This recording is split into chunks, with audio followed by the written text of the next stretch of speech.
Hey guys, I'm Saleya and this is PPN. And today for Black History Month, I will be interviewing Mr. Gilbert. Okay, thank you. My name is Eldridge Gilbert, and I am a one of the instructors and academic counselor for Upward Bound at Highland Community College. He was actually my mom's history teacher in college. So we know each other. And today I'm going to ask him two questions about Black History Month and he will answer. And I hope y'all enjoy the video. So, question number one would be, what does Black History Month mean to you? Black History Month means a great deal to me. When I was a child, very thankful that I had parents who introduced me to, at that time, it was Negro History Week. And at a very early age, I was exposed to a lot of information about African American history or Black history that made me very proud of who I am and proud of who my ancestors were. And it was my duty to not only represent them well as a part of their offspring or their progeny, but certainly give me an opportunity to study my own history, which I didn't have access to when I went to school a long time ago. So I had that exposure at home. And then fortunately, I grew up in a church where we also celebrated Negro History Week at the time. So I had an awful lot to share, and I was very proud of my history and therefore thought it was necessary to share it with my own children.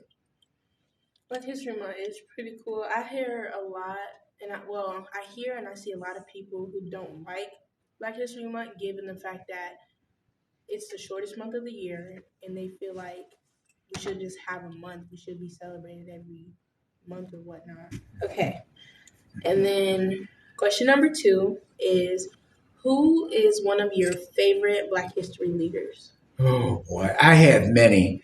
Let me name a few. Okay, let me name a Okay. few. Of course, Carter G. Woodson. When I was growing up, some of my heroes were people like certainly W.E.B. Du Bois, George Washington Carver, of course. I was introduced to him because I like peanuts. I didn't realize that there were over 300 inventions that he developed and was responsible for because of his work with the peanut. Um, and then I learned about people in sports. I was always intrigued by sports. Of course, there was Jackie Robinson. Didn't get to meet him, almost got to meet him before he passed, but I did meet the late Jesse Owens, who came to my house. I was able to meet him. I'm trying to think of some of the other sports figures. Later on, I was able to, I introduced my wife to, they called him Julius Irving, the doctor who played for the New York Nets and later on for the Philadelphia 76ers. And while I lived in Oakland, California, I met more sports figures. In terms of intellectuals, the W.E.B. Du Bois, I had to study in college. Dr. Woodson, of course, I studied in college. And I was, because I lived in Oakland, California for a while, I was able to meet people like, oh, uh, Huey Newton. Believe it or not, uh,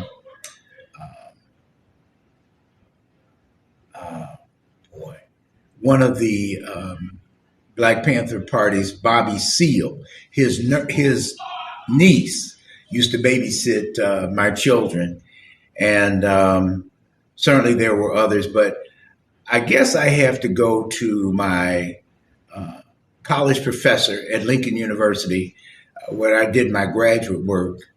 Dr. Lorenzo Johnson Green was a protege of Dr. Carter G. Woodson. Dr. Lorenzo Johnson Green grew up in Connecticut. He went to, did his, I forget where he did his undergraduate work, but he got his PhD and did his doctoral work at Columbia University in New York. He is responsible for developing the definitive work on the Negro in colonial New England. And so Dr. Green was not only a teacher of mine, he was a mentor of mine, and he encouraged me to study.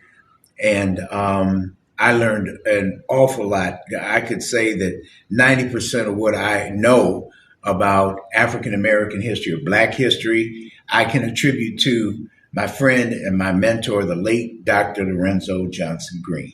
Okay. Thank you, Mr. Gilbert, for having this interview with me. And all I have to say is happy Black History. Thank you.